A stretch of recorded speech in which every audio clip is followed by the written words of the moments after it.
First of all, we're excited. You know, we had a great conversation a couple months ago, and I told flexibility and maybe a first-round pick at the trade deadline. It would be great for our organization. And I want to really congratulate Rob. He did an outstanding job of working the phones and really bringing back something that I could get behind. That's going to be great for what we want to achieve here, which is first we want to get back to the playoffs. Then we want to get back to being a championship team. This gives us the flexibility to achieve those things. And we want to, first of all, say that we gave up 2 outstanding players, but also 2 outstanding men. They've been really wonderful for Laker Nation. Jordan, I love him because everything that we ask him to do to get better, body fat, trim it down, he's been able to do, and he was having an outstanding season for us. And then Larry is just Larry. I mean, he's provided so many thrills for our fans in terms of his dunks, his block shots, and we also value both of us the relationship that we had with Larry too, and so both him and Jordan. So we had to give up some special guys to get the flexibility that we've been looking for, and that is needed to get us to where we want to go. So it's a great day and a bittersweet day because Rob and I like these 2 guys a lot. And then Jeannie, really, it was tough for her. Jeannie loves her Lakers, and she become fond of all the guys. And so she's just like her father. She never wants to trade any of her guys because they're more to her than just players that wear the purple and gold. But she got on board, and we had a great conference that said, hey, we have to do this deal for the future of the Lakers, for now and the future. So I'll let Rob say a few words, and then we'll answer questions. But this is what I came here to do, was to create flexibility for our organization so that one day we can have a superstar or 2 come to this organization with our incredible young talent that we have, that we will continue to grow. And,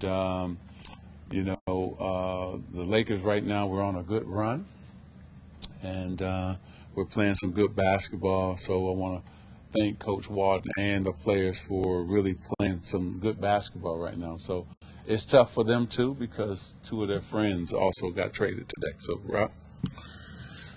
Yeah, so I think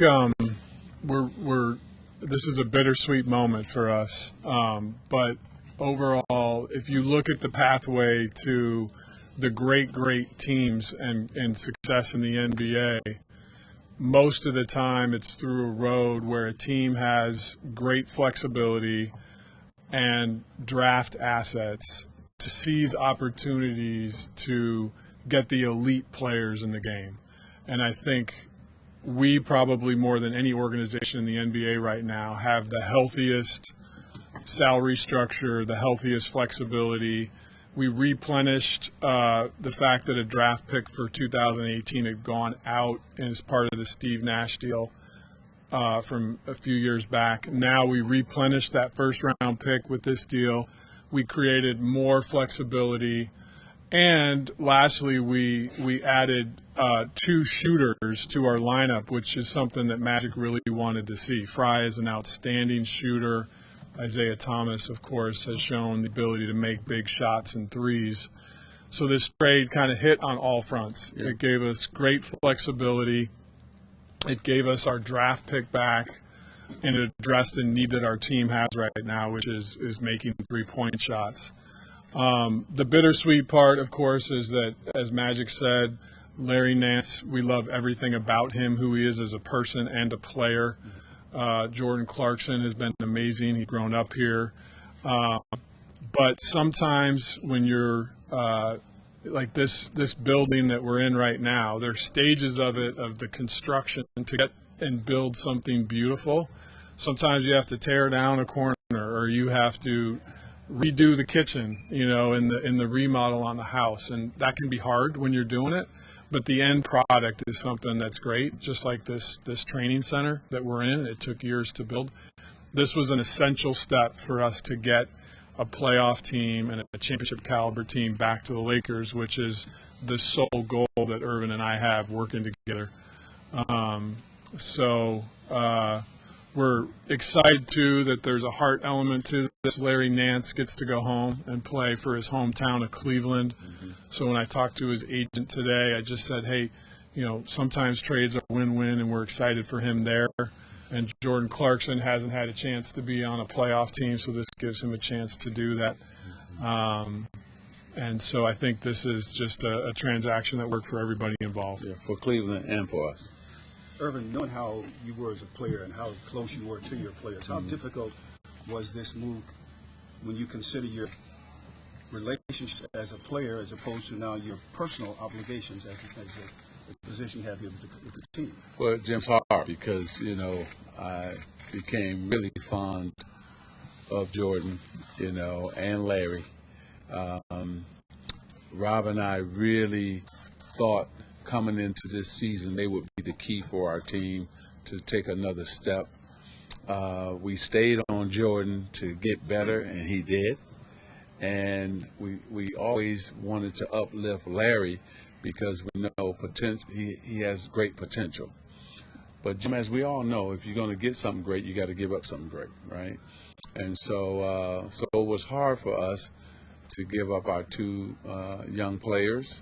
But I don't want to stay in 11th place, and I don't want this organization to stay there, right? So we have to make moves to be able to put us in the playoffs, in position to sign great free agents one day, or it's not just to sign free agent, or have the flexibility if a trade may come of a superstar. So, we can get them a number of ways. So this is really a good move for our organization, but also good for those two guys because they're going to be in the playoffs and have a possibility maybe they even go to the championship. So it's good for them too, good for Cleveland, and good for us.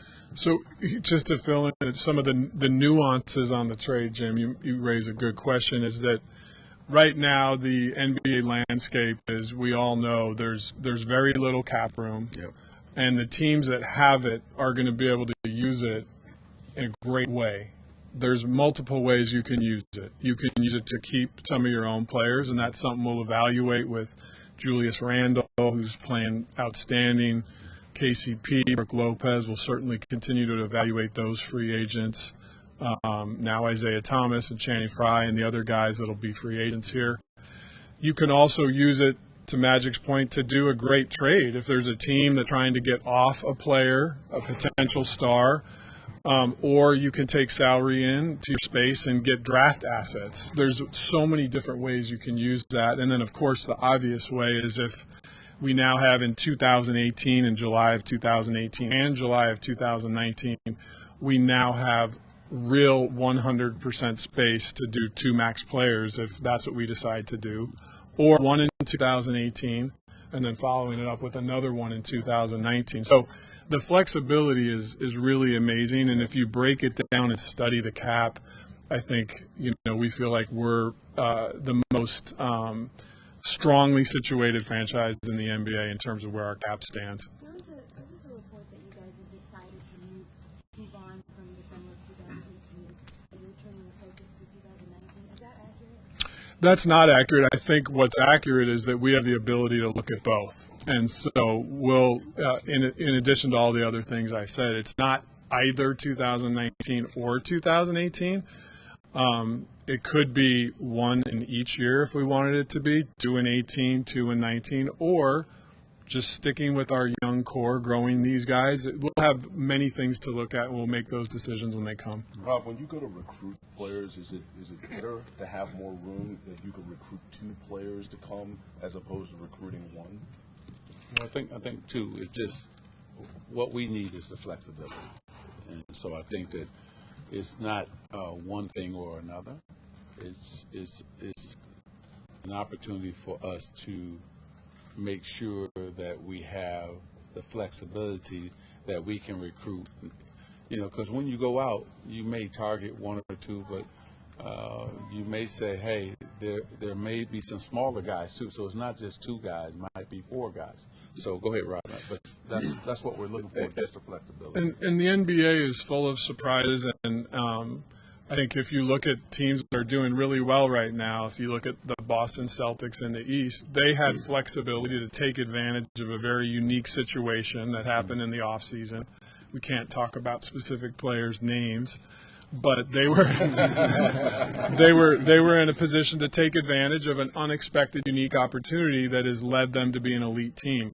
We now are in that position as the Lakers. We weren't before the deal we made, and those opportunities will come. We know that. This is the platform that players want to be on in Los Angeles, and now we're poised to wait for those opportunities to come and seize the right one for the franchise.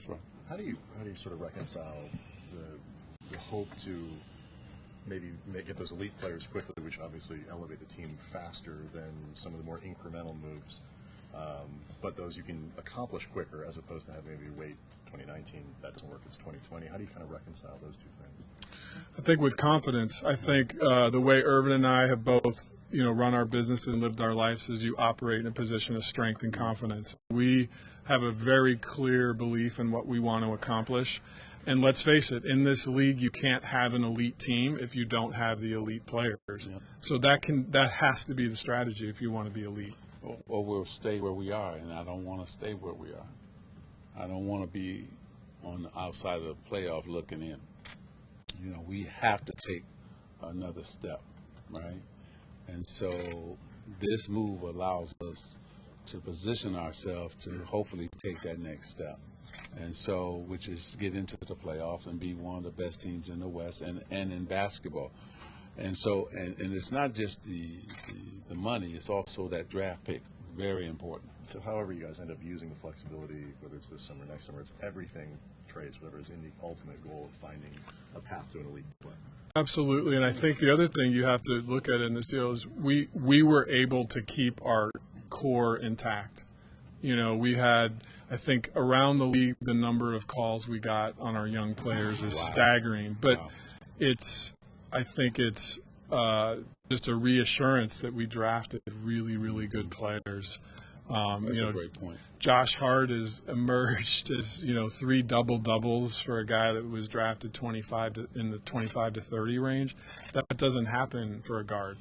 And obviously Brandon Ingram continuing to just grow. The move we made the other night in the paint is an elite move. Lonzo hopefully will be back soon. We all know the impact he has had on the team. Kyle Kuzma, people say, has been the steal of the draft. I think Thomas Bryant, South Bay Lakers, has really emerged. So we feel very confident that with this new first-round draft pick that we got today, we're going to have another player that's suited and tailored to that young core. And then when the right elite player or players comes along, we'll seize that and add them to our young core. Is Isaiah definitely playing here, or has there been any talk about potential buyout with him? Isaiah's playing here. We can't wait to get him here. He's so excited. Magic, you can tell him we talked to him today. Yeah, we talked to him. He's so excited. He said his father born and raised in Inglewood, so he's really excited. And also, too, right now Zoe's hurt. We need a point guard. And so especially with that type of experience and the fact that he can score the basketball and pass it. So we want to get him in here fast, and we told him that. And because he's day to day, Zoe is, we don't know when he's coming back. And so we need somebody to come in there and lead our troops. Brandon's been doing a fabulous job, but we got to get another guy in here. That's why IT was important for us to make this move. And also a veteran that can also help Lonzo. Hey, this is what you need to look for when you're playing against this guy. Also, this is what I've been doing in terms of my regimen on how I worked out. All those things, we didn't have anybody to teach Lonzo anything. And hopefully IT can come in and do that. Did you guys have any substantive conversations that would have gotten you off of the Dane contract? We wish. No, that didn't happen. Thanks, though. You want to make a move for us? No, I think we want to say this about Luo. Him and his agent, Rob has been working very well with them to try to get him to a place where he can be happy. But there's not been a trade for him. And he understands that, and he knows that. And I think it's important to add this. I mean, Luol has been an unbelievable professional and has stayed very positive. Exactly. He understands the situation, and, at some point we'll figure out a way to resolve that. That's a win for him and for us. But this trade deadline wasn't the win for that to happen. We didn't have what you may have heard in other locker rooms that's been problems. We haven't had that here. And so, that's, I want to really say thank you to Luol, because he could have been another way, right? And, but Rob working with his agent, I think everybody wants the best for the Lakers and for him, okay? And if that can happen, if it could have happened before the trade deadline, we would have did that. But we'll see what happens in the summer. Imagine, what's your confidence that you will be able to lure two elite players, whether it is next summer or combined? Wouldn't have made the move if I wasn't confident. Still the same. I wouldn't have made the move. I mean, we have got to take the next step. And I like our core. I love the way Julius is playing right now. This is the best I've ever seen him play. And we want to see him continue to do that. But also, like Rob already explained, the other guys have been playing great. But again, we're still on the outside looking in. No matter how good we've been playing, we're not in the playoff. We're not one of the top 8 teams in the West. And that's just the bottom line. So I don't want to stay in this position. I want to have us be in the playoffs, and the only path to that is to add to the roster we already have. And that's what Rob and I stay up nights. We get up 4 or 5 in the morning talking already on the phone. Then we both go work out. Then we talk all the way to the facility. Then we in the building working out. Last night we didn't leave till I don't know how late last night. And so we continue. We fell asleep on the phone together around midnight. Exactly. He called me and I'm like, oh man. And Cookie and his wife think we're crazy. Right. But we know that what we're working toward. We have a strategy, just like we had a strategy here at the trade deadline. Rob executed in a flawless manner. It cost us 2 guys that we love and we admire, and we told them that the facility is open to them. Come back. Larry came and said goodbye to the guys. I thought that was very professional of him. But that's the type of guys that we have on this team, right? They love each other. But at the same time, we have got to put this franchise in a position. We've been struggling for a long time. I like exciting teams, too. We're exciting to watch, no question about it. We're exciting to watch. But we're still the 11th best team in the West, and we can't stay there. In the here and now, how do you see Lonzo's back in the 19? Well, Lonzo is our starting point guard. That hasn't changed. And so he's a young man that gives us so many different options and what he could do. But we also value what Isaac could bring to this team. I think he can give us some of that scoring punch that left with Jordan. And that's what we're looking for. That's what we talked about. I think the other thing you have to realize about Isaiah Thomas and Lonzo Ball is they can play together. Yeah. Lonzo's 6'7", long arms, is one of the elite point guard defenders in the league, so he can guard 1s, 2s, 3s, and I think there's going to be points in the game where they have heavy minutes playing together. Mm-hmm. Isaiah's probably more of a natural scorer. He was second in the league in scoring last year, or top, so that's his bread and butter is to score. So those guys can play together. If anyone that's painting it as an either or just doesn't really understand the game. And it's not about starting, it's about how many minutes you get, right? And so he's going to get a lot of minutes, because that's what we brought him here for. Do you guys given the success of the scouting department and what you guys have done in the draft, was there any extra motivation of trying to get back into the program? Of course. I mean, again, we, between the scouting department led by Jesse Buss, and then what Rob and I saw with our own eyes. We got the numbers, but the numbers don't tell the whole story. You know, it's also you got to see them play. You got to talk to them. So Jesse and his group did an outstanding job on every player, and then also even Larry and Jordan Clarkston. I mean, on and on. Julius Randle, even before we got here, and so. But also too, we want to see them, talk to them, and that's why we came together and made all the moves that we made. So yes, we wanted to get back into the first round, but also too, we may not use it. We may do something with it. So it gives us so many different options, right? So that's what it's all about. You guys expect It's got three people talking at the same time. You guys expect Tanya, where's Tanya? Yes, and still surprised. Okay. Thank you. Thank you, everyone. There it is. Continue.